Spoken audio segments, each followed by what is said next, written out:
ఓం నమో వెంకటేశాయ.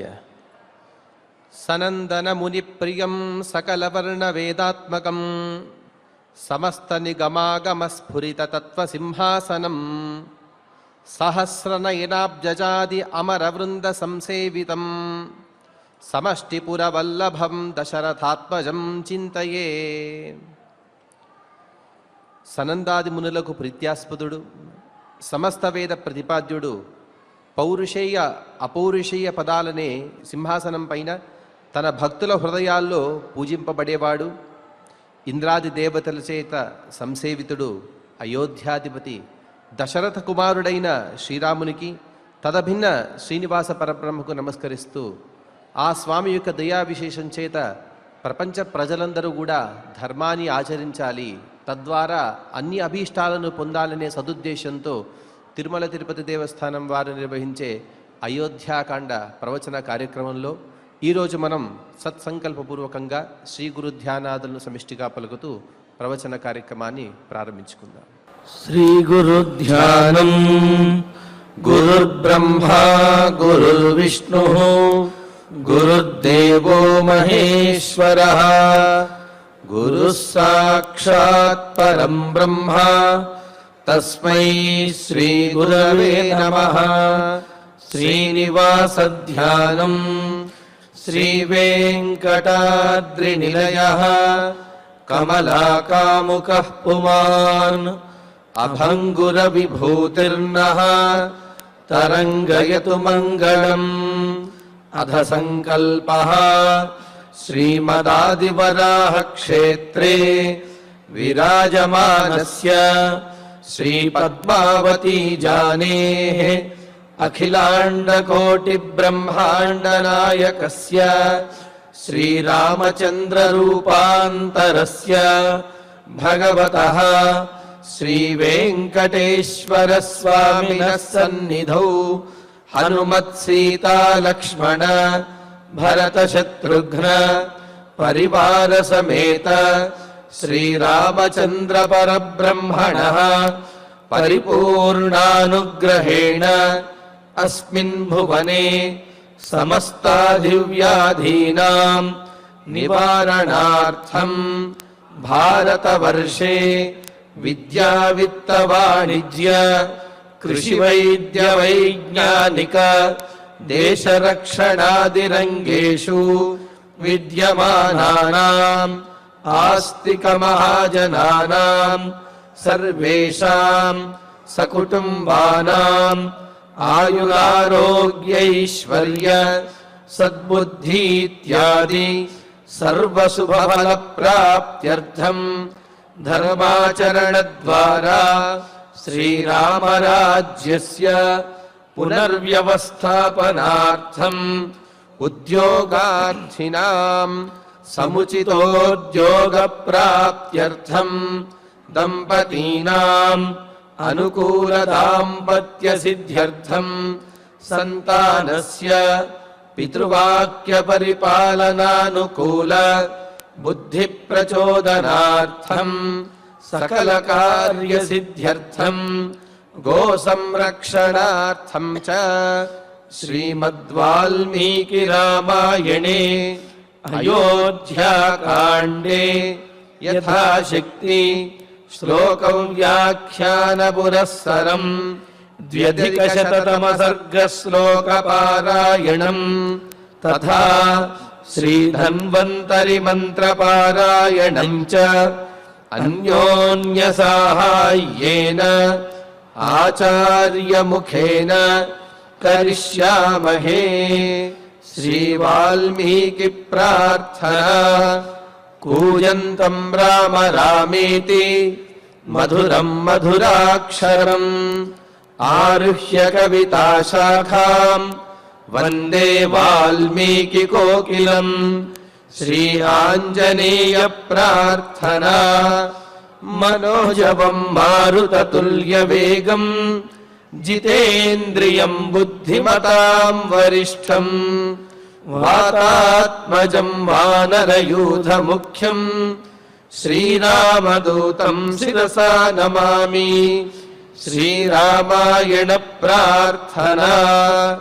వాల్మీకి సంభూత రామసాగరగామిని పునాతి భువనం పుణ్య రామాయణ మహానది శ్రీరామ ప్రార్థనా అయోధ్యాఖ్యేతు గురువర్ధే త్యక్త్వా రాజ్యం గిరౌ వసన్ పాదుకే భరతాయాదాత్ సరామః శరణం మమ. శ్రీరామచంద్ర పరబ్రహ్మణే నమః. అథ శ్రీమద్ రామాయణే ఆదికావ్యే అయోధ్యాకాండే 200 సర్గః. శ్రీమన్నారాయణ చరణౌ శరణం ప్రపద్యే. శ్రీమతే నారాయణాయ నమః. శ్రీరామాయ నమః. భ్రాతॄణాన్ పరితాస్తత్ర ద్రష్టుకామాః సమాగమం యయుర్బహువిధైర్యానైః ఖురనేమిస్వనాకులైః.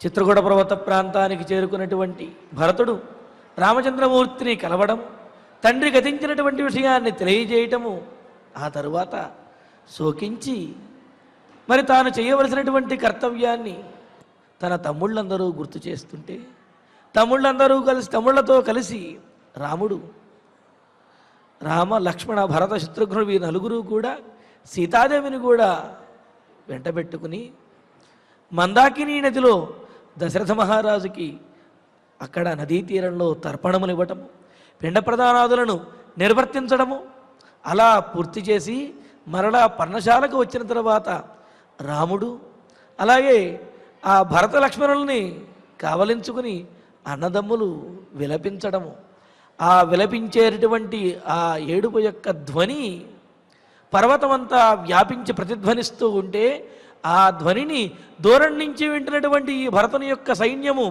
భరతుడు రాముణ్ణి కలిసి ఉంటాడు, దశరథ మహారాజు గతించిన విషయం తెలియజేసి ఉంటాడు, అందుకనే వారందరూ అంత పెద్దగా విలపిస్తున్నారు అని చెప్పి అనుకుని ఈ కష్టకాలంలో రాముణ్ణి వెంటనే చూడాలి అని అనుకుని అందరూ కూడా తమ రథములతో గుర్రములతో ఏనుగుల మీద కొంతమంది పరిగెడుతూ రాముణ్ణి సమీపిస్తూ ఉన్నారు. చిత్రకూట పర్వతం మీదకు వస్తూ ఉన్నారు. ఇలాగా తత్ర భ్రాతॄణాం సమాగమం ద్రష్టుకామా. చిత్రకూట పర్వతం మీద అన్నదమ్ముల యొక్క కలయికను, అన్నదమ్ములు ఎలా కలిశారు, వాళ్ళు ఎలా ఉన్నారు అని చెప్పి చూడాలి అనే కోరికతో ఉన్నటువంటి ఆ సైన్యంలో వారు, అదేవిధంగా భరతునితో అంతకుముందు వచ్చినటువంటి ఆ అయోధ్యాపుర ప్రజలు వాళ్ళు ఎవరైతే ఉన్నారో వాళ్ళందరూ కూడా త్వరితాహ తొందరపడుతూ కురనేమి స్వనాకులై యయు బహువిధై యానై యయు. అవి ఆ రథములు గుర్రములు ఏనుగులు పరిగెడుతూ వస్తూ ఉంటే, వీళ్ళందరూ పరిగెడుతూ ఉంటే వాటి యొక్క గిట్టల సవ్వడికి ఆ అడవిలో ఉండేటటువంటి భూమి నుండి గట్టిగా పెద్ద పెద్దగా శబ్దం వస్తూ ఉన్నది. అలాగా ఆ వాహనముల యొక్క ధ్వని పెద్దగా వినిపిస్తూ ఉంటే ఎంతో త్వరగా ఈ భరతుని యొక్క సైన్యము, అయోధ్యాపుర వాసులు వీళ్ళందరూ కూడా మరి అక్కడ చిత్రకూట పర్వత ప్రాంతంలో ఆగి ఉన్నారు కదా. ఈ అన్నదమ్ముల యొక్క రామచంద్రమూర్తి యొక్క ఆ రోదన ధ్వనిని విని వీళ్ళందరూ కూడా పరుగున అక్కడ చిత్రకూట పర్వతానికి వస్తూ ఉన్నారు. సాభూమిర్బహుభిర్యానై కురనేమి సమాహత ముమోచతుములం శబ్దం జౌరివాభ్రసమాగమే. వాళ్ళలా త్వరగా వస్తూ ఉంటే ఆ సేనావాహిని చిత్రకూట పర్వతం మీదకి వస్తూ ఉంటే సహజంగా నది పర్వతం మీద నుంచి కిందకి ప్రవహిస్తూ ఉంటుంది, కానీ కింద నుంచి పైకి ప్రవహించేటటువంటి నదిలాగా ఈ సేనావాహిని వస్తూ ఉన్నది. అదేవిధంగా అదేదో తరంగములలాగా అక్కడ ఉన్నటువంటి ఈ రథములు గుర్రములు ఏనుగులు ఇవన్నీ కూడా ముందు పరిగెడుతూ ఉన్నాయి.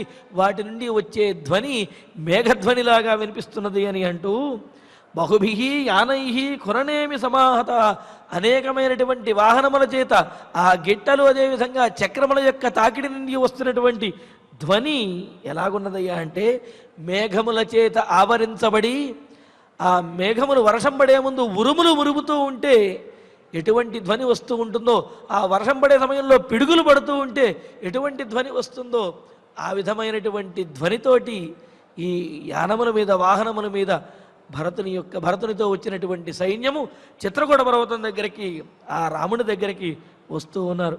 తేన విత్రాసితా నాగా కరేణ పరివారితా అవాసయంతో గంధేన జగ్మురణ్యధ్వనం తతః.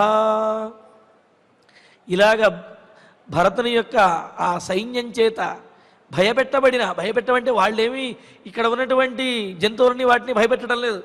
వాళ్ళు హడావిడిగా చాలా త్వరగా ఈ అరణ్యంలోకి అదేవిధంగా చిత్రకూట పర్వతం మీదకి వాళ్ళు ప్రవేశిస్తున్నారు. వాళ్ళ యొక్క వేగానికి వచ్చే ధ్వని భూమి కంపించే విధంగా అక్కడ ఉన్నటువంటి జంతువులన్నీ భయపడే విధంగా ఉన్నది. అలా భయపడి అంటే చిన్న చిన్న జంతువులు లేడులు జింకలు ఇలాంటివి భయపడ్డాయి అంటే ఇవి చిన్న చిన్న శబ్దాలకు కూడా భయపడతాయి. కానీ ఏనుగులు లాంటివి సాధారణంగా భయపడవు. కానీ తేన నాగాహ భరతుని యొక్క సైన్యము రావటంతో వచ్చినటువంటి ధ్వని వల్ల నాగాహ చిత్రకూట పర్వతం మీద ఉన్నటువంటి ఏనుగులు విత్రాసితాహ భయంతో చెల్లాచెదురైనటువంటివై అలా పారిపోతూ కూడా కరేణు సహిత తమ ఆడ ఏనుగులన్నీ గుంపులతో కూడినటువంటివే. అంటే ఏనుగులకి ఒక రాజులాగా గుంపుకి నాయకుడు ఒకడు ఉంటాడు. ఆ నాయకుడు ఉంటుంది ఏనుగు. ఆ ఏనుగు తాను ఎక్కడికైనా వెళ్ళదలుచుకుంటే తన గుంపునంతటినీ కూడా తీసుకువెళుతుందిట. ఈ హడావిడిలో కూడా ఆ ఏనుగులు ఆ ఆడ ఏనుగులు మొదలైనటువంటి గుంపులతోటి కూడినటువంటిదై గంధేన తమ మద గంధము చేత ఆ పర్వత ప్రాంతాన్ని అటవీ ప్రాంతాన్ని మొత్తాన్ని కూడా సుగంధభరితం చేస్తూ తతః అన్యద్వనం జగ్ముహు ఆ చిత్రకూట పర్వత ప్రాంతంలో ఉన్న వనము నుండి వేరే వనానికి ఈ ఏనుగులు ఇవన్నీ కూడా పరిగెడుతూ వెళ్ళిపోతున్నాయి. ఎందుకు అంటే ఇది సేనావాహిని వస్తూ ఉంటే ఆ ధ్వనికి భయపడి పారిపోతూ ఉన్నాయట. వరాహవృక సంఘాశ్చ మహిషా సర్పవానరా వ్యాఘ్రగోకర్ణగవయ విత్రే సుపృషతై సహా. ఇవే కాదు ఇంకా అడవిలో ఉండేటటువంటి చిన్న చిన్న జంతువులు ఉన్నాయి కదా, అవన్నీ కూడా అంటే అటు అడవి పందులు, తోడేళ్ళు, అదేవిధంగా అడవి దున్నలు, సర్పములు, కోతులు, పులులు, గోవు వంటి కర్ణములు కలిగినటువంటివి, జింకలు మొదలైనటువంటివి, ఇవన్నీ కూడా జింకల్లాగా ఉండేవి. ఇలాంటివి ఈ జంతువులన్నీ కూడా ఇవన్నీ కూడా ఈ భరతుని యొక్క సైన్యము తాకిడికి అక్కడ నుంచి వచ్చినటువంటి ధ్వని వల్ల భయపడి ఇవన్నీ కూడా విత్రేసు బెదిరి పారిపోతూ ఉన్నాయట అక్కడ నుంచి. రథాంగ సాహ్వానత్యూహ హంసా కారండవా ప్రవాహ తథా పుంస్కోకిలా క్రౌంచ విసంజ్ఞా భేజిరే దిశ. సరే, నేల మీద ఉన్నటువంటి ఇవంటే పారిపోయాయి, కానీ చెట్ల మీద ఉన్నటువంటి పక్షులు కూడా ఎత్తుగా ఉన్నటువంటి అడవిలో ఉన్నటువంటి చెట్లు సాధారణమైన చెట్ల కంటే కూడా ఎత్తుగా ఉంటాయి. ఆ చెట్ల మీద గూళ్ళు కట్టుకుని ఉన్నటువంటి పక్షులు కూడా అక్కడి నుంచి ఎగిరి ఆకాశంలోకి ఎగిరి పారిపోతున్నట్లుగా ఉన్నాయట, ఆకాశంలోకి ఎగురుతున్నాయట. రథాంగ సాహ్వాహ అంటే చక్రవాక పక్షులు, అవి కూడా జంటలుగా ఉంటాయి. అలా జంటలుగా ఉన్నటువంటి చక్రవాక పక్షులు. అలాగే నత్యూహాహ అంటే నీటిలో ఉంటూ నీటి కొంగలలాగా ఉండేటటువంటివి, అంటే ఎక్కువగా నీటిలో ఉంటూ జలచరములను వాటిని పట్టుకుంటూ ఉండేటటువంటివి ఒక రకమైన కొంగ జాతికి చెందినవి అనవచ్చు. అవి ఆ పక్షులు అదేవిధంగా అవి రెండు రకాలైనటువంటి ధ్వనులను కూడా చేస్తాయి. నత్యూహ అంటే ఒక ధ్వని కాకుండా రెండు రకాలైన ధ్వనుల్ని చేస్తూ ఉంటాయి. మనం చూస్తూ ఉంటాం కదా, కోడులు కానీ నెమళ్ళు, కోళ్ళు ఇటువంటివన్నీ కూడా రెండు రకాలుగా ధ్వనిని చేస్తూ ఉంటాయి కదా. అలాగా చేస్తున్నటువంటి జలరంకులు అనే పక్షులు. హంసాహ హంసలు. కారండవాహ అని అంటే పెంపుడు జంతువులుగా కూడా ఉండడానికి యోగ్యమైనటువంటివి, అంటే పంజరములు మొదలైనటువంటి వాటిల్లో కూడా ఉండేటటువంటి పక్షులు అని అర్థం. అంటే చిలకలు మొదలైనటువంటి పక్షులన్నీ కూడా ఇవన్నీ కూడా. అలాగే ప్రవాహ నీటి కోళ్ళు ఇవన్నీ కూడా. తథా పుంస్కోకిలా విసంజ్ఞా దిశ భేజిరే ఇంకా మొగ కోయిలలు ఇవన్నీ కూడా అవి బెదిరిపోయి చెల్లాచెదురైనట్లుగా ఆ చెట్ల మీద నుంచి లేచి ఆకాశంలో ఎగురుతూ ఉంటే తేన శబ్దేన విత్రస్తై ఆకాశం పక్షిభిర్వృతం మనుష్యై ఆవృతా భూమి ఉభయం ప్రభభౌ తదా తదా. ఇంకా అక్కడ చిత్రకూట పర్వతం మీద ఉన్న భూమంతా కూడా భరతుని యొక్క సైన్యము ఈ జనులతోటి నిండిపోయినది. మరి ఆకాశమంతానేమో అక్కడ ఉండే పక్షులతోటి నిండిపోయి ఉన్నదిట. దాని ద్వారా ఉభయం నేల అంటే ఆకాశము నేల ఈ రెండూ కూడా పూర్తిగా నిండిపోయినట్లుగా, ఆకాశము ఖాళీగా లేదు, నేల కూడా ఖాళీగా లేదు. నేల ఏమో భరతుని యొక్క సైన్యంతో, ఆకాశమేమో పక్షులు ఎగురుతూ ఉండడంతో ఆకాశము నేల రెండూ కూడా పూర్తిగా నిండిపోయినట్లుగా కనిపిస్తున్నాయి. అంత కోలాహలంగా ఆ వాతావరణం మారిపోయిందిట. తతస్థం పురుషవ్యాఘ్రం యశస్వినమరిందమం ఆసీనం స్థండిలే రామం దదర్శ సహసా జన. ఇంకా ఇంత కోలాహలంగా త్వరగా వేగంగా వస్తున్నటువంటి ఆ భరతుని యొక్క సైన్యము, అదేవిధంగా అయోధ్యాపుర వాసులు వాళ్ళు ఎవరైతే ఉన్నారో వాళ్ళందరూ కూడా ఇంకా చిత్రకూట పర్వతం మీదకి ఎక్కేశారు. వాళ్ళందరూ అల్లంత దూరంలో పర్ణశాల, ఆ పర్ణశాల ముందు రామచంద్రమూర్తి ఒక గట్టు మీద గట్టు లాంటి రాయి మీద కూర్చొని ఉన్నాడు. అలాగా తతః పురుషవ్యాఘ్రం యశస్వినం అరిందమం, పురుషులలో శ్రేష్ఠుడైనటువంటి వాడు, కష్టకాలంలో కూడా ధర్మాన్ని విడిచిపెట్టకుండా కీర్తిని పొందినటువంటి వాడు, శత్రువులను నశింపజేసే సామర్థ్యం కలిగినటువంటి పరాక్రమవంతుడు అయిన రామచంద్రుణ్ణి స్థండిలే ఆసీనం, ఒకానొక రాయి మీద లేకపోతే పర్ణశాల యందు చిన్న అరుగు మీద కూర్చుని ఉన్నటువంటి వాడు కూర్చుండగా చూచి, రాముణ్ణి చూచి సహసా జన దదర్శ, ఆ రాముణ్ణి అల్లంత దూరంలో చూశారు. వాళ్ళు చూసేటప్పటికీ వారిలో ఒక రకమైన ఉద్వేగము, బాధ, రాముణ్ణి కలుసుకోవాలి అనే ఆ ఆదరము, ఇవన్నీ వీటితో పాటుగా రాముణ్ణి సింహాసనం మీద కూర్చుని ఉండగా ఇచ్చామోహి మహాబాహుం రఘువీరం మహాబలం అని చెప్పినట్లుగా రాముడు సింహాసనం మీద కూర్చుని ఉండగా, లేకపోతే పట్టపటేనుక మీద ఊరేగుతూ ఉండగా చూడాలి అనుకున్నటువంటి ఆ జనులు, ఆ సైన్యం, వీరందరూ కూడా రాముడు నేల మీద ఎటువంటి ఆభరణములు లేకుండా నారచీరలు ధరించి కూర్చుని ఉండటం చూసినటువంటి వారు విగర్హమాణ కైకేయీం సహితో మంధరామపి అభిగమ్య జనో రామం బాష్పూర్ణముఖో భవతు.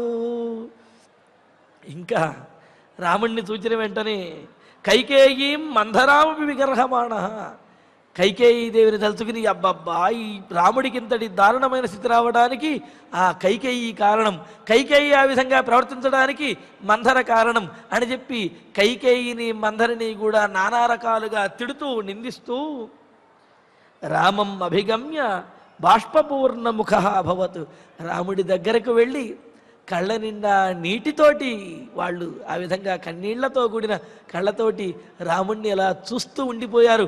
ఎవరి నోటా కూడా మాట రావడం లేదు. తాన్నరాన్ బాష్పూర్ణాక్షాన్ సమీక్ష్యాదదు సుదుఃఖితాన్ పరిష్వజత ధర్మజ్ఞ పితృవన్ మాతృవచ్చస. తన దగ్గరికి వచ్చినటువంటి ఈ జనులను, ఆ సైన్యంలో ఉన్నటువంటి వారిని, తనను ఆదరించినటువంటి వారు ఎంతోమంది అలాగా గుంపులుగా అంతమంది దగ్గరికి వచ్చేటప్పటికీ రాముడు కూడా మరి తన ఆత్మీయులను ఇంతమంది వచ్చేటప్పటికి రాముడికి కూడా చాలా బాధ కలిగింది. తనలో ఉన్న ఆ ఉద్వేగము, బాధ అన్నీ బయటకు వస్తూ ఉన్నాయి.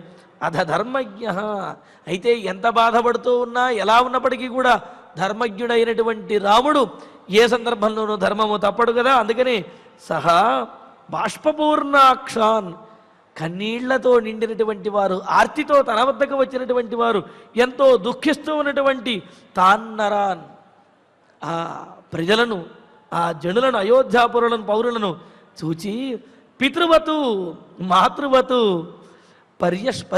పర్యశ్వజత, తండ్రి బిడ్డలను ఏ విధంగా దగ్గరకు తీసుకుంటాడో, తల్లి ఏ విధంగా బిడ్డలను దగ్గర తీసుకుని ఏదైనా దుఃఖం కలిగినప్పుడు ఓదార్చుతుందో, అదేవిధంగా రాముడు కూడా అయోధ్యాపుర ప్రజలు తన వద్దకు వచ్చి ఈ విధంగా దీనంగా తన ఆ దశరథ మహారాజు గతించినందుకు, తనకు ఈ విధమైనటువంటి స్థితి కలిగినందుకు వాళ్ళు బాధపడుతూ ఉంటే రాముడు వారందరినీ కూడా దగ్గరకు తీసుకుని ఓదార్చుతూ ఉన్నాడు. సహజంగా అయితే రాముణ్ణి ఓదార్చాలి, కానీ ఇక్కడ రాముడే వాళ్ళందరినీ కూడా ఓదార్చుతూ ఉన్నాడు. మరి ధీరోదాత్తుడు కదా రాముడు. అక్కడ కూడా వచ్చినటువంటి వారిని పలకరించడం ఇతని యొక్క కర్తవ్యం కావున ధర్మాన్ని తప్పకుండా వారిని పలకరిస్తూ దగ్గరికి వెళ్ళి కౌగలించుకుంటూ వారితో మాట్లాడుతూ సతత్ర కాంశ్చిత్ పరిషస్వజే నరాన్ నరాశ్చకే చిత్తు తమభ్యవాదయన్ చకార సర్వాన్ సవయస్య బాంధవాన్ యథార్హమాసాద్య తదా నృపాత్మజ. వచ్చిన వారు కూడా అందరూ వచ్చేసి రాముడి మీద ఆ విధంగా పట్టం లేదు. అక్కడ వారి వారి వయస్సుని, వారి వారి యొక్క స్థితిని, వారి వారి గౌరవాన్ని వారు పాటిస్తూనే రాముడి దగ్గర వాళ్ళు వ్యవహరిస్తున్నాడు. రాముడు కూడా అలాగే ఉన్నాడు. అంటే ఇక్కడ తెలుసుకోవలసింది, ఎంత దుఃఖము కలిగిన, లేకపోతే ఎంతటి ఆనందం కలిగిన, లేకపోతే ఎంత అభిమానం ఉన్నప్పటికీ కూడా హద్దులు కనుక దాటినట్లయితే అది ప్రమాదానికి దారి తీస్తుంది. అందుకనే ఇక్కడ ఎవరు కూడా తమ తమ హద్దులు దాటడం లేదు. రాముడి మీద ఎంత అభిమానం ఉన్నప్పటికీ కూడా రాముడిని పలకరించే సందర్భంలో వాళ్ళు చాలా జాగ్రత్తగా ఉన్నారు. రాముడు కూడా వారిని ఎంతో ఆదరంగా దగ్గరకు తీసుకుమరి పలకరిస్తూ ఉన్నారు. వారిలో సహా ఆ రామచంద్రుడు తత్ర కాంక్షిస్తున్నరాన్ పరిషస్వజే, కొంతమందిని దగ్గరకు వెళ్ళి కావలించుకుని మాట్లాడుతున్నాడు. కేచిత్తు నరాహ తం అభ్యవాదయన్, వారిలో కొంతమంది రాముడికి పాదాభివందనం చేస్తూ నమస్కరిస్తూ పలకరిస్తూ ఉన్నారు. మరికొంతమంది ఇంకా రాజకుమారుడైనటువంటి ఆ రామచంద్రుడు వయస్య బాంధవాన్, మిత్రులను బంధువులను వారందరినీ కూడా సమ్మానం యథార్హం సమ్మానం చకార, వారి వారి వయస్సుని బట్టి, వారి వారి యొక్క స్థితిని బట్టి, వారితో ఉన్నటువంటి ఆత్మీయతతోటి వారిని ఎలా గౌరవించాలో అలా గౌరవిస్తూ వారిని ఆదరంగా పలకరిస్తూ ఉన్నాడు రామచంద్రమూర్తి. పలకరిస్తుంటే సతత్ర తేషామృదతాం మహాత్మనాం భువంచకం చాను నినాదయన్ స్వనః గుహాగిరీణాంచ దిశశ్చ సంతతం మృదంగఘోష ప్రతిమ ప్రశుశ్రువే అని అంటూ మరి రాముణ్ణి చూచేటప్పటికే వీరి యొక్క కళ్ళలో నీళ్లు తిరిగి బాధపడుతూ ఉన్నాడు. రాముడు మాట్లాడేటప్పటికీ వీరందరికీ కూడా మనసులో ఉన్నటువంటి ఉద్వేగం మరింతగా పెళ్ళుబికి బయటికి వచ్చి పెద్దగా వీరందరూ రోధిస్తూ ఉన్నారు. అలాగా రాముడి దగ్గరికి వచ్చినటువంటి ఆ అయోధ్యాపుర ప్రజలు పరివారము వీరందరి యొక్క శోకధ్వనుల చేత ఆ ధ్వని భూమిని, ఆకాశమును, పర్వతములను, గుహలను, దిక్కులను కూడా భువంచ కంచ గిరీణం, భూమిని, కంచ ఆకాశాన్ని, గిరీణాం గుహాశ్చ పర్వతములలో ఉన్నటువంటి గుహలను, దిశశ్చ ఆ దిక్కులను కూడా అనునినాదయని ప్రతిధ్వనింపజేస్తూ ఆ శోకధ్వని చిత్రకూట పర్వత ప్రాంతం అంతా కూడా వ్యాపించి పెద్దగా బిగ్గరగా వినిపిస్తూ ఉన్నది. దీనితోటి మనకు 102వ సర్గ పూర్తయినది. సతత్ర తేషామృదతాం మహాత్మనాం భువంచ కంచాను నినాదయన్ స్వనః గుహాగిరీణాంచ దిశశ్చ సంతతం మృదంగఘోష ప్రతిమ ప్రశుశ్రువే. ఇంకా 103వ సర్గ. అథ 3:100 సర్గః. వసిష్ఠః పురతః కృత్వా దారాన్ దశరథస్య చ అభిచక్రామతం దేశం రామదర్శన తర్షితః. భరతుడు చిత్రకూట పర్వతంలోకి వచ్చిన తర్వాత అల్లంత దూరంలో రామచంద్రమూర్తి యొక్క పర్ణశాల కనిపించిన వెంటనే వశిష్ఠుల వారికి కబురు పెట్టి తమ తల్లులను తీసుకురమ్మని చెప్పి వశిష్ఠుల వారితో చెప్పారు కదా. అప్పుడు వశిష్ఠుల వారు ఆ చిత్రకూట పర్వతానికి దూరంగా ఆగినటువంటి తన సైన్యం దగ్గర, ఆ భరతుని యొక్క సైన్యం దగ్గర ఆగినటువంటి ఆ తల్లులను కౌసల్య, సుమిత్ర, అలాగే మిగతా వారు ఎవరైతే ఉన్నారో దశరథుని యొక్క భార్యలు వీరు, వారందరినీ కూడా తీసుకురావడానికి వెళ్ళారు కదా. అలా వెళ్ళినటువంటి వశిష్ఠ మహర్షి వారందరినీ కూడా తీసుకుని ఈ రామచంద్రమూర్తి దగ్గరికి పర్ణశాల దగ్గరకు వస్తున్నారు. వశిష్ఠ పురతః కృత్వా అని చెప్పి అంటూ ఇంకా ఆ తరువాత రాముడు తల్లులను కలిసినటువంటి అంటే కౌసల్య సుమిత్ర కైకేయి వీరు రాముడి దగ్గరకు వచ్చినటువంటి విశేషాన్ని తెలియజేస్తూ వశిష్ఠ దశరథస్య దారాన్ పురతః కృత్వా వశిష్ఠ మహర్షి దశరథుని యొక్క భార్యలైన కౌసల్య సుమిత్ర కైకేయి అలాగే మిగతా వారినందరినీ కూడా పురతః కృత్వా వారిని ముందు నడిపిస్తూ ఆయన రామదర్శన దర్శిత రాముణ్ణి చూడాలి అనే త్వరతోటి రాముణ్ణి చూడాలి అనే తహతహతోటి వశిష్ఠ మహర్షి కూడా త్వరగా ఆ చిత్రకూట పర్వతం ప్రాంతంలో అక్కడ ఉన్నటువంటి పర్ణశాల దగ్గరికి తమ దేశం అభిచక్రామ పర్ణశాల దగ్గరికి వీరందరినీ తీసుకుని వశిష్ఠ మహర్షి వచ్చారు. రాజపత్న్యశ్చ అలా వస్తూ ఉంటే మధ్యలో ఈ రాజపత్రులు కౌసల్య మొదలైన వారందరూ కూడా మాట్లాడుకుంటున్నటువంటి మాటలు చెబుతూ రాజపత్న్యశ్చ గత్యంత్యః మందం మందాకినీం ప్రతి దదృశు తత్ర తత్తీర్థం రామలక్ష్మణ సేవితం. వారు మరి చిత్రకూట పర్వతానికి దూరంగా ఆగారు కదా, అక్కడ నుంచి వస్తూ మొదట ఆ మందాకిని నదిని చూచారు. మందాకిని నదిలో కూడా రాముడు లక్ష్మణుడు ఎక్కడైతే దశరథ మహారాజుకి తర్పణములు విడిచిపెట్టారో అవి అన్నదమ్ములు, అదేవిధంగా ఎక్కడైతే అక్కడ పిండ ప్రదానాదులన్నింటినీ చేశారో ఆ తీర్థమును అంటే ఆ క్షేత్రాన్ని ఆ ప్రాంతాన్ని చూచారు. చూసి కౌసల్యా బాష్పూర్ణేన ముఖేన పరిశుష్యత సుమిత్రామబ్రవీద్దీన యాశ్చాన్యారాజయోషిత. ఇక కౌసల్యాదేవి మాట్లాడుతూ ఉన్నది. ఆ మందాకిని నది దగ్గరికి వచ్చి అక్కడ రామలక్ష్మణులు తిరిగినటువంటి వారి యొక్క అడుగుజాడలను చూచి ఆ అడుగుజాడలను బట్టే ఇదిగో ఇక్కడే రామలక్ష్మణులు తిరిగాడినటువంటి ప్రదేశం ఇదే అనే విషయాన్ని చెబుతూ కౌసల్యాదేవి అంటున్నది బాష్పపూర్ణేన పరిశుష్యత. కౌసల్యాదేవి కన్నీళ్లతోటి ఆమె దుఃఖిస్తూ ఎండిపోతూ అంటే ఆ కన్నీళ్లు కూడా ఇంకిపోతున్నట్లుగా అలా కన్నీళ్లు వస్తూనే ఉన్నాయి, అవి ముఖం మీద ఇంకిపోతున్నాయి. అంతగా దీర్ఘంగా నిశ్వాసలను విడుస్తూ బాధపడుతూ ఉన్నటువంటి ముఖంతో అటువంటి వదనంతో ఉన్న దీనమైనటువంటి వదనంతో ఉన్న కౌసల్యాదేవి దీనాం సుమిత్రాం దీనురానటువంటి సుమిత్రాదేవితోనూ అదేవిధంగా అన్యాహ రాజయోషిత ఇంకా మిగతా దశరథుని యొక్క భార్యలు ఇంకెవరైతే ఉన్నారో వారందరితోనూ కూడా కౌసల్యాదేవి విధంగా మాట్లాడుతుంది. ఇదం దేశమనాథానాం క్లిష్టమక్లిష్ట కర్మణాం వనే ప్రాక్కేవలం తీర్థం ఏతే నిర్విషయీకృతాః. రామలక్ష్మణుల గురించి తలుచుకుంటూ ముఖ్యంగా సుమిత్రాదేవితో మాట్లాడుతూ తే ఏ ప్రాకు నిర్విషయీకృతాః. ఇదిగో ఇది వాళ్ళు నడిచినటువంటి ప్రాంతమే. ఎవరు నడిచింది? రామలక్ష్మణులు నడిచినటువంటి ప్రాంతం. ఎవరైతే రాజ్యము నుండి వెడలగొట్టబడ్డారో, ఎవరైతే రాజ్యాన్ని కోల్పోయారో, ఎవరైతే రాజ్యంలో మనందరికీ కూడా ఆధారంగా ఉన్నారో అటువంటి వారు అనాథలైపోయి ఈ విధంగా వనవాసానికి వచ్చారో అటువంటి వారు తీర్థం ఇదం, అటువంటి వారు తిరిగినటువంటి తీర్థక్షేత్రం ఈ నదీ తీరము ఇదిగో ఇదే ఈ మందాకిని నది. వారి యొక్క అడుగుజాడలు అక్కడ కనిపిస్తున్నాయా మీకు, చూస్తున్నారా అని చెప్పి రామలక్ష్మణుల యొక్క అడుగుజాడలను బట్టి వారు ఇక్కడే స్నానం చేసేవారు, లేకపోతే ఇక్కడే వారు సంచరించారు అనే విషయాన్ని తలుచుకుంటూ ఎవరైతే మనకు ఆధారంగా మనకు పాలకులుగా ఉండాలి అనుకున్నామో వారే ఇప్పుడు అనాథలుగా ఇలా చిత్రకూట పర్వత ప్రాంతంలో ఈ నదీ తీరంలో తిరుగుతూ ఉన్నారు. ఎవరైతే కష్టపడకూడదో అటువంటి వారే ఎక్కువ కష్టాలను అనుభవిస్తూ ఉన్నారు.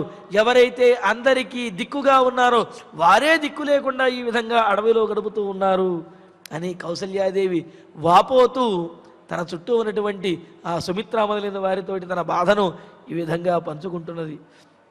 ఇతస్సుమిత్రే పుత్రస్తే సదా జలమతం ధృతః స్వయం హరతి సౌమిత్రి మమ పుత్రస్య కారణాత్. సుమిత్రాదేవిని చూచి ఇదిగో సుమిత్ర, నువ్వు గమనించావా, ఇదిగో లక్ష్మణుని యొక్క అడుగుజాడలు మరింత ఎక్కువగా కనిపిస్తున్నాయి. అంటే ఈ అర్థం ఏంటో తెలుసా? ఇక్కడకు లక్ష్మణుడు ప్రతిరోజు కూడా వచ్చి జలాన్ని నీటిని తీసుకుని వెళుతూ ఉంటాడు. అందుకనే లక్ష్మణుని యొక్క అడుగుదాడలు చాలా ఎక్కువగా కనిపిస్తూ ఉన్నాయి. సుమిత్ర, నీ యొక్క కుమారుడైనటువంటి లక్ష్మణుడు మమ పుత్రస్య కారణాత్, నా కుమారుడి కోసము అని చెప్పి జలం స్వయం హరతి, ఇక్కడి నుంచే, ఈ ప్రదేశం నుండే, ఈ మందాకిని నది నుండే జలాన్ని ప్రతిరోజు కూడా తీసుకువెళుతూ ఉంటాడు. అంటే ఇక్కడ నాకు కుమారుడిగా జన్మించినటువంటి రాముడికి వనవాసం ప్రాప్తిస్తే నా దురదృష్టం నీకు కూడా అంటుకున్నదా అన్నట్లుగా నీ కుమారుడు కూడా అకారణంగా వనవాసం చేయవలసి వచ్చింది. అందుకని ఏమంటోంది, మమ పుత్రస్య కారణాత్, నా కుమారుడు మూలంగా నీ కుమారుడు కూడా ఇబ్బందులు పాలయ్యాడు. అయినప్పటికీ కూడా ప్రతిరోజు కూడా అన్నగారిని సేవిస్తూ వారికి కావలసినటువంటి జలములన్నీ కూడా లక్ష్మణుడు సిద్ధం చేస్తూ ఉన్నట్టున్నాడు. ఇక్కడి నుంచే తీసుకువెళ్తాడు అనుకుంటా అని అంటూ, జఘన్యమపితే పుత్ర కృతవాన్నతు గర్హిత భ్రాతుర్యదర్థ సహితం సర్వం తద్విహితం గుణై. అయితే సామాన్యంగా అందరికీ అనిపించవచ్చును, ఎంతో పరాక్రమవంతుడు, రాజకుటుంబంలో జన్మించినటువంటి వాడైన లక్ష్మణుడు ఇలాగా నీళ్లు తీసుకువెళ్ళడము, బట్టలు అరేయటము, ఆ దుంపలను వాటిని తవ్వుకెళ్ళడము, ఇటువంటి చిన్న చిన్న పనులు చేస్తూ ఉంటే అతని యొక్క పరాక్రమము, అతను రాజవంశంలో జన్మించడము, ఇవన్నీ ఎందుకండి, దేనికి పనికొచ్చాయి అని అనిపించచ్చేమో. అలా అనుకోవడానికి వీలు లేదు.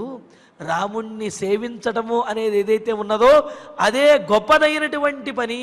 ఈ చేసేటటువంటి పనులు చిన్నవిగా అనిపించినప్పటికీ కూడా అవి చేస్తున్నటువంటిది రాముడి కోసం కావున ఆ ప్రతి పని కూడా చాలా ఫలవంతమైనటువంటిది, అదేవిధంగా ఎంతో గుణవంతమైనటువంటిది, దానివల్ల అమయ్యమైనటువంటి ఫలం అనేది ఉంటుంది. కావున లక్ష్మణుడు చేస్తున్నటువంటివి చిన్న పనులుగాను అనిపించినప్పటికీ అవే చాలా పెద్దమైనటువంటి ఫలములను ఇచ్చేవి. కావున ఆ విషయంలో నీవేమీ దిగులు పడనవసరం లేదు. లక్ష్మణుడు ఇలాగ రాముణ్ణి సేవిస్తూ కూడా లోకమంతా కీర్తిని పొందాడు. ఎంత గొప్పవాడు లక్ష్మణుడు అని చెప్పి అంటే ఇక్కడ లక్ష్మణుడు రాజకుటుంబంలో వాడు, ఎంతో పరాక్రమం కలిగిన వాడైనప్పటికీ కూడా అన్నగారి విషయంలో మాత్రం దాసుడిలాగా వ్యవహరిస్తున్నటువంటి సుగుణాల రాశి, అటువంటి వాడికి జన్మనిచ్చినటువంటి సుమిత్ర, నీవు ధన్యురాలవు అని చెప్పి అంటూ, అద్యాయమపితే పుత్ర క్లేశానామతధోచిత నీచానర్థ సమాచారం సజ్జం కర్మ ప్రముంచతు. అయితే ఇంకా ఈ రోజు నుంచి నీ కుమారుడైనటువంటి లక్ష్మణుడు కూడా ఇటువంటి పనులు చేయడానికి వీల్లేదు, ఇటువంటి పనులు చేయవలసినటువంటి అవసరం ఇక ఉండకూడదు అని అంటున్నాడు. ఇటువంటి పనులు అంటే రాముణ్ణి సేవించడము అని కాదు, ఇలా అడవిలో పడి కందమూలములు అన్నీ తవ్వుకోవటము, నీళ్లు తీసుకువెళ్ళడము, బట్టలు ఆరేసుకోవటం, ఇలాంటి పనులన్నీ కూడా అడవిలో ఉండి చెయ్యవలసినటువంటి అవసరం ఇకపైన లక్ష్మణుడికి ఉండకూడదు అని అంటున్నాడు. అంటే ఎందుకని అని అంటే, సజ్జం కర్మ అద్య ప్రముంచతు, వెంటనే సద్యం అంటే ఈరోజే ఈ పనులన్నింటినీ కూడా మానేసి లక్ష్మణుడు కూడా ఇంకా సుఖపడాలి అంటున్నాడు. ఎలా సుఖపడతాడండి అంటే, భరతుడు రాముడిని వనవాసం మాన్పించి అయోధ్యానగరానికి తీసుకువెళ్ళడానికి భరతుడు వచ్చాడు. ఆ మాటనే కౌసల్యాదేవితో అయోధ్యానగరంలో కూడా చెప్పాడు. కావున మరి భరతుడు రాముడి దగ్గరికి వెళ్ళాడు కదా, కాబట్టి భరతుడు రాముడిని ఒప్పించేసి రాముడిని అయోధ్యానగరానికి తీసుకువెళతాడు. అప్పుడు లక్ష్మణుడు కూడా అయోధ్యానగరానికి వచ్చేస్తాడు. కావున అడవిలో ఈ విధంగా నీళ్లు మోసుకుంటూ తిరగటము, లేకపోతే కందమూలములు తవ్వుకుంటూ తిరగటం, ఇలా తిరగవలసినటువంటి అవసరం లక్ష్మణునికి కూడా ఇకపైన ఉండదు. అటువంటి పరిస్థితి ఉండకూడదు అని చెప్పి కౌసల్యాదేవి సుమిత్రాదేవితో అంటూ, ఇంకాస్త ముందుకు వెళ్ళేటప్పటికీ ఆ మందాకిని నది తీరంలో అంతకుముందు మరి రామచంద్రుడు, రామలక్ష్మణుడు వీళ్ళందరూ కూడా పిండ ప్రదానాదులు తర్పణాలు విడిచేపెట్టారు కదా, అక్కడ దర్భలను పరిచారు కదా, అవన్నీ కనిపించాయి. దక్షిణాగ్రేషు దర్భేషు సాదదర్శమహీతలే పితురింగిది పితు ఇంగుది పిణ్యాకం న్యస్తమాయతలోచన. ఇంకా దక్షిణాగ్రేషు, ఇంతలో విశాలమైనటువంటి నేత్రములు కలిగినటువంటి ఆ కౌసల్య, ఆయతలోచన విస్తారమైన నేత్రములు కలిగినటువంటి ఆ కౌసల్యాదేవి, అంటే ఆమె యొక్క చూపు అంత నిశితంగాను అన్నింటినీ కూడా పరిశీలించే విధంగా ఉంటుందన్నమాట కౌసల్యాదేవి యొక్క చూపు. అందుకనే ఆయతలోచన అన్నారు, పెద్ద పెద్ద కళ్ళతోటి అన్నింటినీ కూడా గమనించగలుగుతుంది. ఆమెకు ఆ నదీ తీరంలో దక్షిణాగ్రేషు దర్భేషు, దక్షిణాగ్రంగా పరిచినటువంటి దర్భలతోటి, అంటే ఆ కొసలు దక్షిణం వైపుకు ఉండే విధంగా దర్భలు పరచబడి ఉన్నాయి అక్కడ. ఇంకా అక్కడ పితుః న్యస్తం ఇంగుది పిన్యాకం, తండ్రి కోసమని చెప్పి, దశరథ మహారాజు కోసమని చెప్పి అక్కడ ఉంచబడినటువంటి ఇంగుది పిన్యాకం, గార చెట్టు యొక్క ఆ పిండితో చేసినటువంటి ఆ పిండ ప్రధానాదులు ఏవైతే ఉన్నాయో, ఆ పిండి ముద్దలు ఏవైతే ఉన్నాయో ఆ ముద్దలను చూచారు. చూచి ఇంకా కౌసల్యాదేవికి మరింత దుఃఖం అనేది కలిగింది. అక్కడ రామలక్ష్మణులు, అదేవిధంగా భరతశత్రుఘ్నులు వీళ్ళందరూ కూడా అక్కడ పిండ ప్రధానాదులను చేశారు. అందులో కూడా గారపిండితో చేసినటువంటి ఆ ముద్దలను అక్కడ ఉంచారు అని చెప్పి రాముడు అక్కడ ఉంచాడనే విషయాన్ని చూచి కౌసల్యాదేవి ఎంతో దుఃఖించి తంభూమౌ పితురార్తేన న్యస్తం రామేణ వీక్ష్యస ఉవాచ దేవి కౌసల్య సర్వా దశరథ స్త్రియ. ఇంకా కౌసల్యాదేవి ఆర్తేన రామేణ భూమౌ న్యస్తం, ఆర్తుడైనటువంటి అంటే దుఃఖము చేత పీడించబడి పితృవియోగ దుఃఖంతో బాధపడుతున్నటువంటి రాముని చేత అక్కడ భూమౌ న్యస్తం, ఆ భూమి మీద మందాకినది ఒడ్డున ఆ తీరంలో దక్షిణాగ్రంగా పరిచినటువంటి దర్భల మీద ఉంచిన ఇంగుది పిన్యాకం, గారపిండి యొక్క ముద్దలు, అంటే రేగిపళ్లతో కలిపి గారపిండితో చేసినటువంటి ఆ ముద్దలు ఏవైతే ఉన్నాయో వాటిని చూచి సర్వాహ దశరథ స్త్రియ ఉవాచ, కౌసల్యాదేవి ఇంకా మిగతా దశరథుని యొక్క భార్యలు వీళ్ళు ఎవరైతే ఉన్నారో వాళ్ళందరితోటి కూడా కౌసల్యాదేవి విధంగా అంటున్నది. ఏమంటున్నది? ఇదమిక్ష్వాకునాథస్య రాఘవస్య మహాత్మనః రాఘవేణ పితుర్దత్తం పశ్యతైతద్యథావిధి, పశ్యత ఏతద్యథావిధి అని అంటూ, ఇదిగో చూస్తున్నారా మీరందరూ, ఇక్కడే రామచంద్రుడు తన తండ్రి కోసమని చెప్పి దర్భలు పరిచి ఇంగుది వృక్షం యొక్క గార చెట్టు యొక్క పిండితోటి తండ్రి కోసమని ముద్దలను, ఆ పిండములను ఇక్కడ ఉంచాడు. చూస్తున్నారా? అది కూడా యథావిధి అంటూ ఇక్ష్వాకునాథుడు, ఇక్ష్వాకు వంశానికి ప్రభువు అయినటువంటి వాడు, అలాగే మహాత్ముడు అయినటువంటి దశరథుని కోసమని రామచంద్రమూర్తి, అంతటి గొప్పవాడైనటువంటి రామచంద్రమూర్తి యథావిధి తన కర్తవ్యంగా తాను ఏ విధంగా ఆచరించాలో ఆ విధంగా ధర్మం తప్పకుండా, శాస్త్రాన్ని అతిక్రమించకుండా దత్తం ఇదం ఏతత్ పశ్యత, రాముడు ఉంచినటువంటి దశరథుని కోసం సమర్పించినటువంటి ఇదిగో ఈ గారపిండి ముద్దలను, ఈ పిండ ప్రధానాదులను, వీటినన్నింటినీ చూస్తున్నారా? చూడండి. తస్య దేవ సమానస్య పార్థివస్య మహాత్మనః నైతదౌపయికం మన్యే భుక్తభోగస్య భోజనం. చూడంగానే వాళ్ళందరూ ఆశ్చర్యపోయి మరి కౌసల్యాదేవి కూడా ఏం చెప్పదలుచుకున్నదో వాళ్ళు కూడా ఊహించారు. కౌసల్యాదేవి ఏమంటున్నది? దేవసమానస్య, దేవతలతో సమానమైనటువంటి వాడు. ఎందుకు? ఇంద్రుని యొక్క సింహాసనం మీదే కూర్చున్నటువంటి వాడు దశరథ మహారాజు కదా. మరి మహాత్మన ఎంతో గొప్పవాడు, భుక్తభోగస్య ఎన్నో రాజభోగాలు, అలాగే దేవభోగాలు రాజభోగాలు వీటినన్నింటినీ కూడా అనుభవించినటువంటి ఆ దశరథ మహారాజుకి ఏతత్ భోజనం, ఇలా గారపిండితోటి చేయబడినటువంటి ఈ భోజనం ఏదైతే ఉన్నదో ఇది ఏమాత్రం యుక్తం, ఇది ఔపయికం, ఇది ఏమాత్రం సముచితమైనటువంటిది కాదు. దేవతలతో దేవుడి లాంటి వాడు, దేవతలతో సమానమైన వాడు, అలాగే దేవభోగాలు అంటే స్వర్గభోగాలు రాజభోగాలు ఇవన్నీ అన్ని అనుభవించినటువంటి వాడు, ఎంతో గొప్పవాడైనటువంటి దశరథ మహారాజుకి ఈ విధంగా గారపిండితోటి ఆహారమును ఇక్కడ ఉంచారు అంటే దశరథునికి ఎంతటి దీనమైనటువంటి స్థితి వచ్చింది. ఇది ఏమాత్రము సముచితం కాదు అని చెప్పి నాకు అనిపిస్తూ ఉన్నది. అయ్యయ్యో దశరథ మహారాజుకా ఈ స్థితి, రామచంద్రుడా ఈ విధంగా పెట్టవలసి వచ్చింది అని చెప్పి బాధపడుతూ చతురంతాం మహీం భుక్త్వా మహేంద్ర సదృశో విభు కథమింగుది పిన్యాకం సభుంక్తే వసుధాధిప.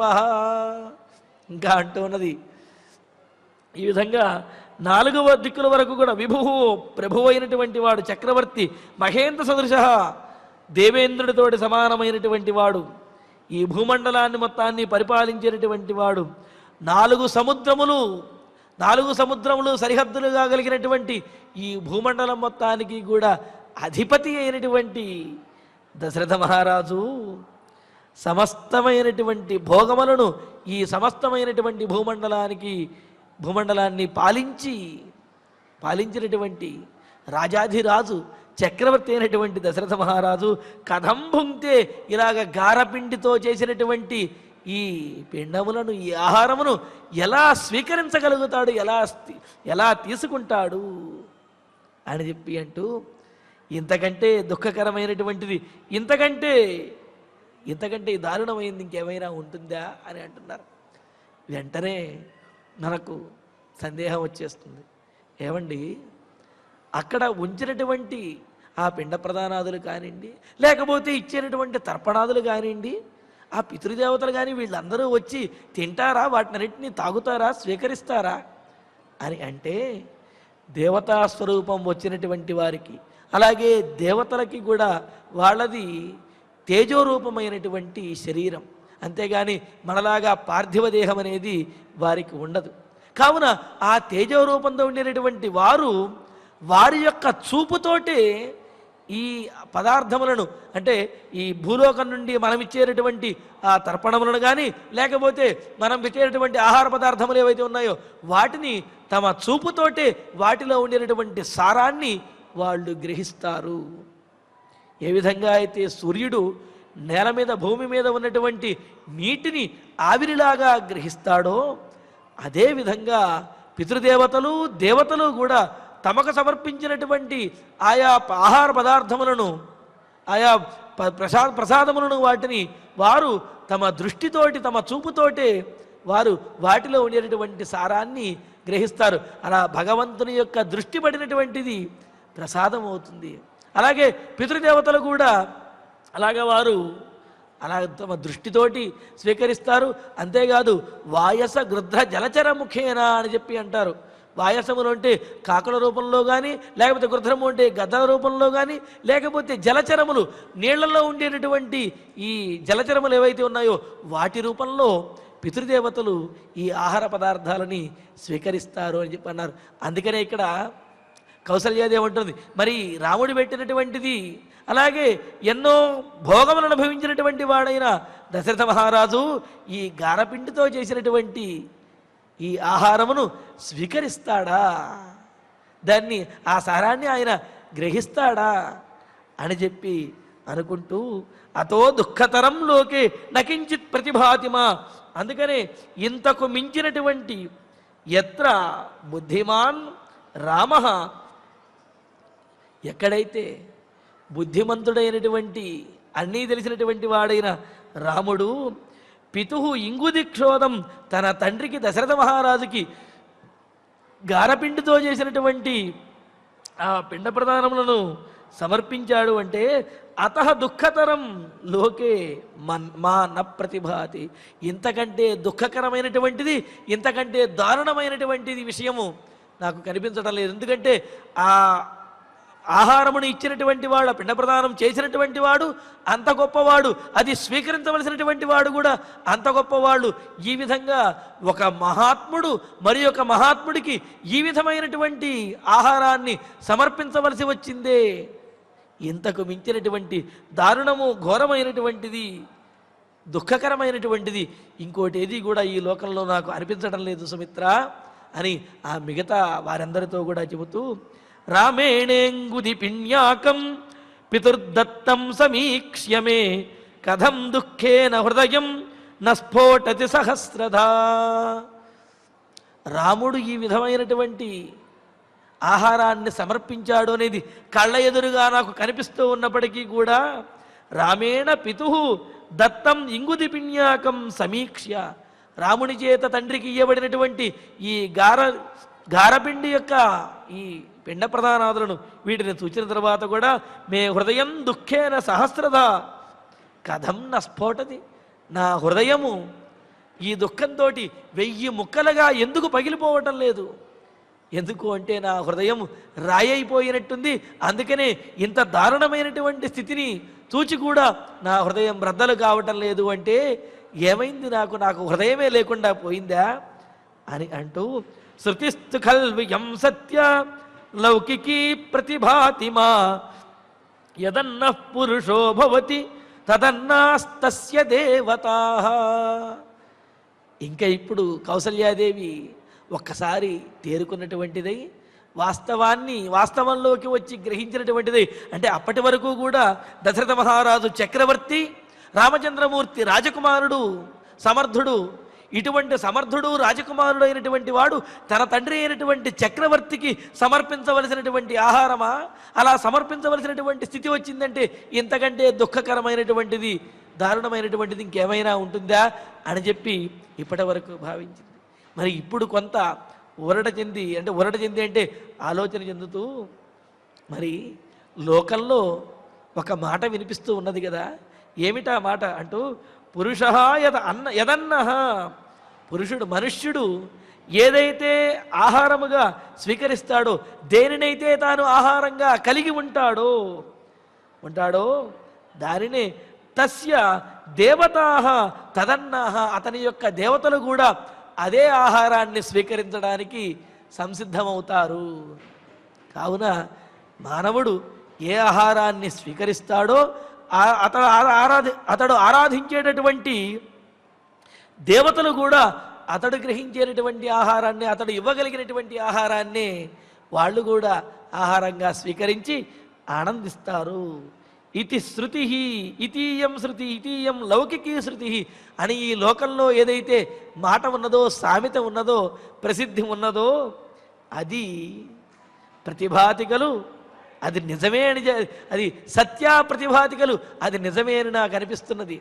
లేకపోతే రాముడంతటి వాడు తన తండ్రికి ఈ విధంగా గారపిండితో చేసినటువంటి ఆహారమును సమర్పించడం ఏమిటి? కావున రాముడు కూడా ఈ అడవిలో గారవృక్షం యొక్క ఫలములను, అలాగే రేగి పళ్లను, వీటిని ఫలాహారములను స్వీకరిస్తూనే రాముడు జీవిస్తూ ఉన్నాడు. కావున రాముడు తన దైవమైనటువంటి, తన పితృదేవత అయినటువంటి తండ్రికి కూడా వాటినే సమర్పించాడు. ఆ తండ్రి దశరథ మహారాజు కూడా వీటినే స్వీకరించి ఆయన తృప్తి చెందుతాడు అని చెప్పి అనుకుంటూ మరి ఇక్కడ విశేషాన్ని చెబుతున్నారు. యథాహారో భవేత్తేన పూజయేత్ పితృదేవతాః తేనైవ పూజయాన్ నిత్యం అతిథిం సముపాగతం అని చెబుతూ మానవులు తాము ఏ ఆహారం అని అంటే ఇక్కడ గొప్పగా చెయ్యండి అనో, లేకపోతే తమ శక్తికి మించి చెయ్యండి అని చెప్పి మన శాస్త్రం ఎప్పుడూ కూడా ఏ విషయంలోనూ ఎవరిని కూడా బలవంత పెట్టే విధంగా ఎక్కడా చెప్పలేదు.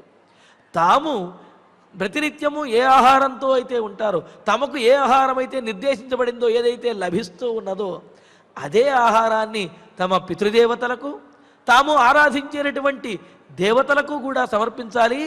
అలాగే అతిథి దేవతలు ఎవరైతే ఉన్నారో, అతిథులుగా తమ ఇంటికి వచ్చేవారు ఎవరైతే ఉన్నారో వారికి కూడా అదే ఆహారాన్ని సమర్పించవచ్చును అని అన్నారు. తమ శక్తి కొలది తాము గ్రహించేటటువంటి ఆహారంలోనే కొంత భాగాన్ని, లేకపోతే అటువంటి ఆహారాన్నే ఇంటికి వచ్చినటువంటి అతిథులకి, అలాగే దేవతలకైనా పితృదేవతలకైనా అటువంటి ఆహారాన్ని సమర్పించవచ్చును.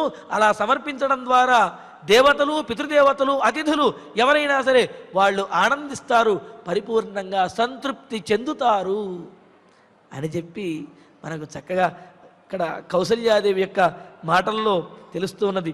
ఏవమార్తాం సపత్న్యస్తాః జగ్మురాశ్వాస్యతాం తదా దదృశుశ్చాశ్రమే రామం స్వర్గచ్యుతమివామరం. ఈ విధంగా కౌసల్య మొదలైనటువంటి వారు ఆ మందాకిని నదీ తీరంలో రామచంద్రమూర్తి అంతకుముందు చేసినటువంటి పితృకార్యములను వాటిని కూడా తలచుకుంటూ, ఆ గుర్తులన్నిటినీ కూడా చూసుకుంటూ ఇంకా చిత్రకూట పర్వతం మీదకి దగ్గరకు వచ్చేశారు. అల్లంత దూరంలో ఆ రామచంద్రమూర్తి యొక్క ఆ పర్ణశాల కనిపించింది. ఈ విధంగా ఆర్తాం తాం తదా తాహ సపత్న్యః,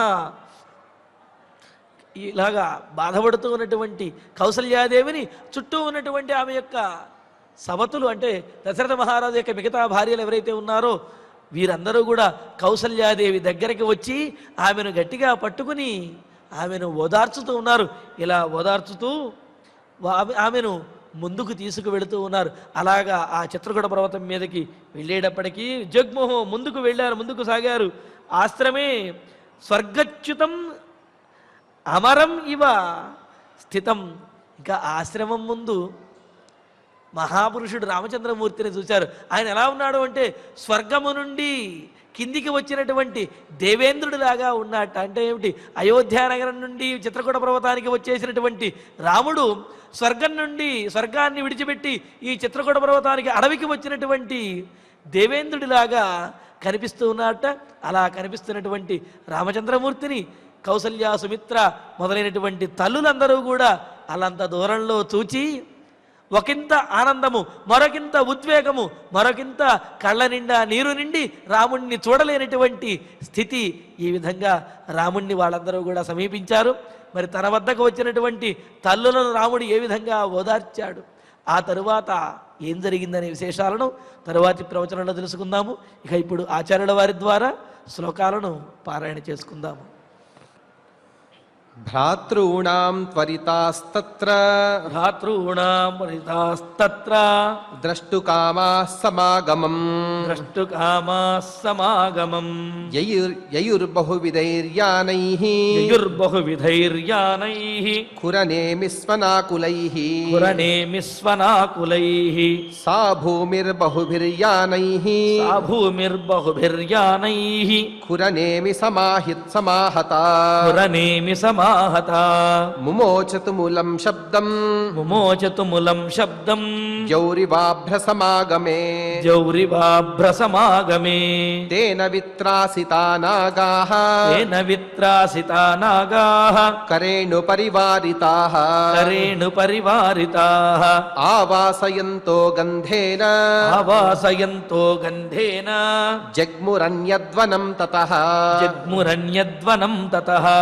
వరాహవృకసంఘాశ్చ వరాహవృకసంఘాశ్చ మహిషాः సర్పవానరాः మహిషాः సర్పవానరాः వ్యాఘ్రగోకర్ణగవయాः వ్యాఘ్రగోకర్ణగవయాः విత్రేసు పృషతైः సహ విత్రేసు పృషతైः సహ రథాంగస్వాహానత్యూహా రథాంగసాహ్వానత్యూహా హంసాः కారండవాः ప్లవాः హంసాః కారండవాః ప్లవాః తథా పుంస్కోకిలాः క్రౌంచాः తథా పుంస్కోకిలాః క్రౌంచాః విసంజ్ఞాభేజిరే దిశః సంజ్ఞాభేజిరే దిశః తేన శబ్దేన విత్రస్తైః తేన శబ్దేన విత్రస్తైః ఆకాశం పక్షిభిర్వృతం ఆకాశం పక్షిభిర్వృతం మనుష్యైరావృతా భూమిః మనుష్యైరావృతా భూమిః ఉభయం ప్రభవౌ తదా ఉభయం ప్రభవౌ తదా తతస్తం పురుషౌ వ్యాఘ్రం తతస్తం పురుషవ్యాఘ్రం యశస్వినమరిందమం యశస్వినమరిందమం ఆసీనం స్థండిలే రామం ఆసీనం స్థండిలే రామం దదర్శ సహసా జనః దదర్శ సహసా జనః విగర్హమాణః కైకేయీం విగర్హమాణః కైకేయీం సహితో మంథరామపి సహితో మంథరామపి అభిగమ్య జనో రామం అభిగమ్య జనో రామం బాష్పపూర్ణముఖోऽభవత్ బాష్పపూర్ణముఖోऽభవత్ తాన్నరాన్ బాష్పపూర్ణాక్షాన్ తాన్నరాన్ బాష్పపూర్ణాక్షాన్ సమీక్ష్యాత సుదుఃఖితాన్ సమీక్ష్యా సుదుఃఖితాన్ పర్యశ్వజత ధర్మజ్ఞః పర్యశ్వజత ధర్మజ్ఞః పితృవన్మాతృవచ్చసః పితృవన్మాతృవచ్చసః సతత్ర కాంశ్చిత్ సతత్ర కాంశ్చిత్ పరిషశ్వజైనరాన్ పరిషశ్వజేనరాన్ నరాశ్చ కేచిత్తు నరాశ్చ కేచిత్ విదిత్తో తమభ్యవాదయన్ తమభ్యవాదయన్ చకార సర్వాన్ చకార సర్వాన్ సవయస్య బాంధవాన్ సవయస్య బాంధవాన్ యథార్హమాసాద్య యథార్హమాసాద్య తదా నృపాత్మజః తదా నృపాత్మజః సతత్ర తేషాం సతత్ర తేషాం రుదతాం మహాత్మనాం ఉదతాం మహాత్మనాం భువం చ ఖం చ భువం చ ఖంచ అనునినాదయన్ స్వనః అనునినాదయన్ స్వనః గుహాగిరీణాం చ గుహాగిరీణాం చ దిశశ్చ సంతతం దిశశ్చ సంతతం మృదంగఘోష మృదంగఘోష ప్రతిమ ప్రశుశ్రువే ప్రతిమః ప్రశుశ్రువే సతత్ర తేషాం రుదతాం మహాత్మనాం తత్ర తేషాం మృదతాం మహాత్మనాం భువం చ కం చానునినాదయన్ స్వనః భువం చ ఖంచాను నినాదయన్ స్వనః గుహాగిరీణాం చ దిశశ్చ సంతతం గుహాగిరీణాం చ దిశశ్చ సంతతం మృదంగఘోష ప్రతిమ ప్రశుశ్రువే మృదంగఘోష ప్రతిమః ప్రశుశ్రువే ఇత్యార్షే ఇత్యార్షే శ్రీమద్ రామాయణే శ్రీమద్ రామాయణే ఆదికావ్యే ఆదికావ్యే అయోధ్యాకాండే అయోధ్యాకాండే వ్యాధికశతతమః సర్గః ద్వ్యధికశతతమః సర్గః అథ అథ శ్రీమద్ రామాయణే శ్రీమద్ రామాయణే ఆదికావ్యే ఆదికావ్యే అయోధ్యాకాండే అయోధ్యాకాండే త్ర్యధికశతతమః సర్గః త్ర్యధికశతతమః సర్గః త్ర్యధికశతతమః సర్గః వశిష్ఠః పురతః కృత్వా వశిష్ఠః పురతః కృత్వా దారాన్ దశరథస్య చ దారాన్ దశరథస్య చ అభిచక్రామ తం దేశం అభిచక్రామతం దేశం రామదర్శనతర్షితః రామదర్శనతర్షితః రాజపత్న్యశ్చ గచ్చంత్యో రాజపత్న్యశ్చ గచ్చంత్యో మందం మందాకినీం ప్రతి మందం మందాకినీం ప్రతి దదృశుస్తత్ర తత్తీర్థం దదృశుస్తత్ర తత్తీర్థం రామలక్ష్మణ సేవితం రామలక్ష్మణ సేవితం కౌసల్యా బాష్పపూర్ణేన కౌసల్యా బాష్పపూర్ణేన ముఖేన పరిశుష్యత ముఖేన పరిశుష్యత సుమిత్రామబ్రవీద్దీనా సుమిత్రామబ్రవీద్దీనా యాశ్చాన్యా రాజయోషితః యాశ్చాన్యా రాజయోషితః ఇదం తేషామనాథానాం ఇదం తేషామనాథానాం క్లిష్టమక్లిష్టకర్మణాం క్లిష్టమక్లిష్టకర్మణాం వనే ప్రాక్కేవలం తీర్థం వనే ప్రాక్కేవలం తీర్థం ఏతే నిర్విషయీకృతాః ఏతే నిర్విషయీకృతాః ఇతః సుమిత్రే పుత్రస్తే ఇతః సుమిత్రే పుత్రస్తే సదా జలమతంద్రితః సదా జలమతంద్రితః స్వయం హరతి సౌమిత్రిః స్వయం హరతి సౌమిత్రిః మమ పుత్రస్య కారణాత్ మమ పుత్రస్య కారణాత్ జఘన్యమపి తే పుత్రః జఘన్యమపి తే పుత్రః కృతవాన్న తు గర్హితః కృతవాన్న తు గర్హితః భ్రాతుర్యదర్థ సహితం భ్రాతుర్యదర్థ సహితం సర్వం తద్విహితం గుణైః సర్వం తద్విహితం గుణైః అద్యాయమపి తే పుత్రః అధ్యాయమపి తే పుత్రః క్లేశానామ తథోచితః క్లేశానామ తథోచితః నీచానర్థ సమాచారం నీచానర్థ సమాచారం సజ్జం కర్మ ప్రముంచతు సజ్జం కర్మ ప్రముంచతు దక్షిణాగ్రేషు దర్భేషు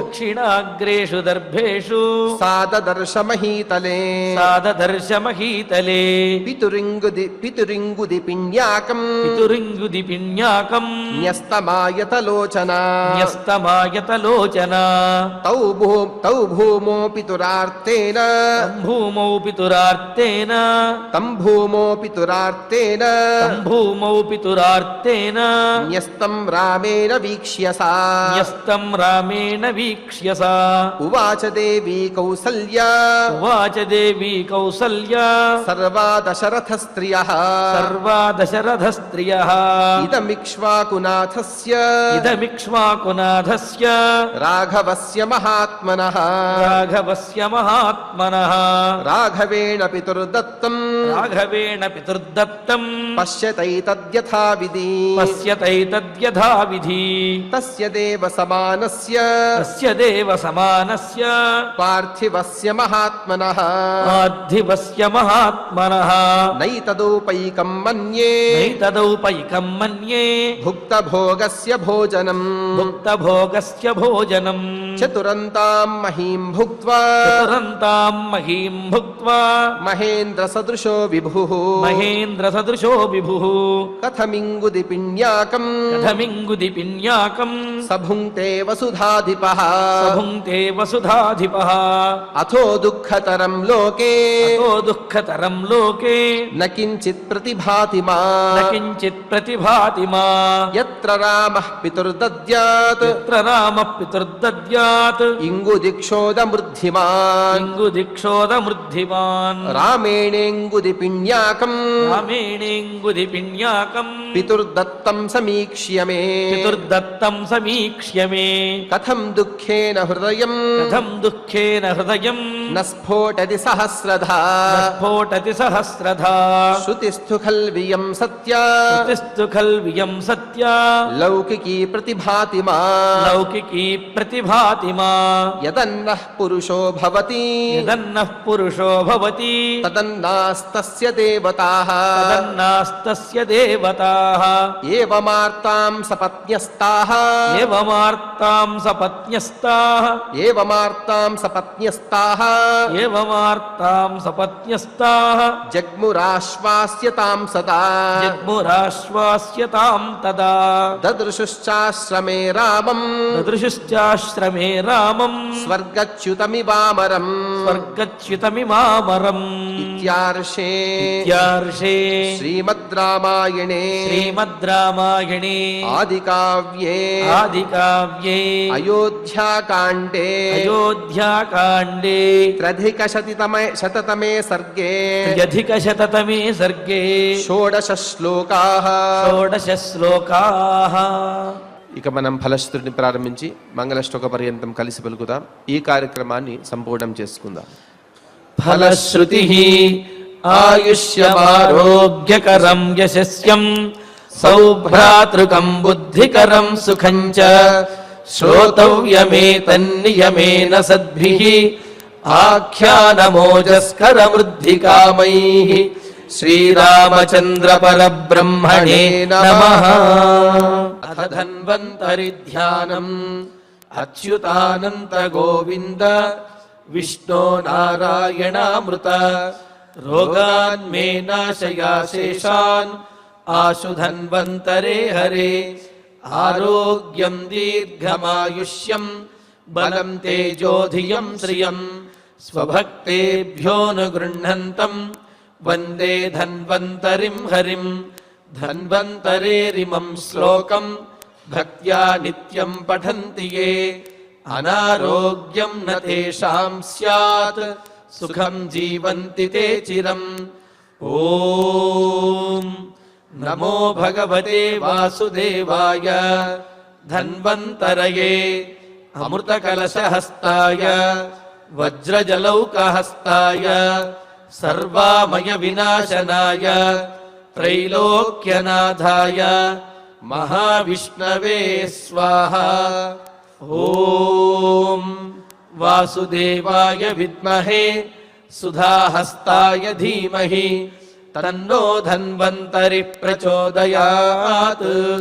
అధనవగ్రహ ప్రార్థనా ఆరోగ్యం పద్మబంధుర్వితరతు నితరాం సంపదం శీతరశ్మిః భూలాభం భూమిపుత్రః సకలగుణయుతాం వాగ్విభూతిం చ సౌమ్యః సౌభాగ్యం దేవమంత్రీ రిపుభయశమనం భార్గవః శౌర్యమార్కిః దీర్ఘాయుః సైంహికేయః విపులతరయశః కేతుః ఆచంద్రతారం అరిష్టాని ప్రణశ్యంతు దురితాని భయాని చ శాంతిరస్తు శుభం మేస్తు గ్రహాః కుర్వంతు మంగళం అధ క్షమా ప్రార్థనా యదక్షరపదభ్రష్టం మాత్రాహీనం చ యద్భవేత్ తత్సర్వం క్షమ్యతాం దేవ నారాయణ నమోస్తుతే.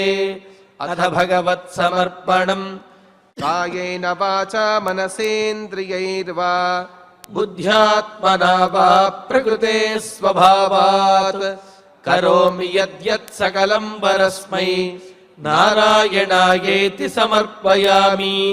అథ మంగళం శ్రియః కాంతాయ కళ్యాణ నిధయే నిధయేర్ధినాం శ్రీవేంకట నివాసాయ శ్రీనివాసాయ మంగళం.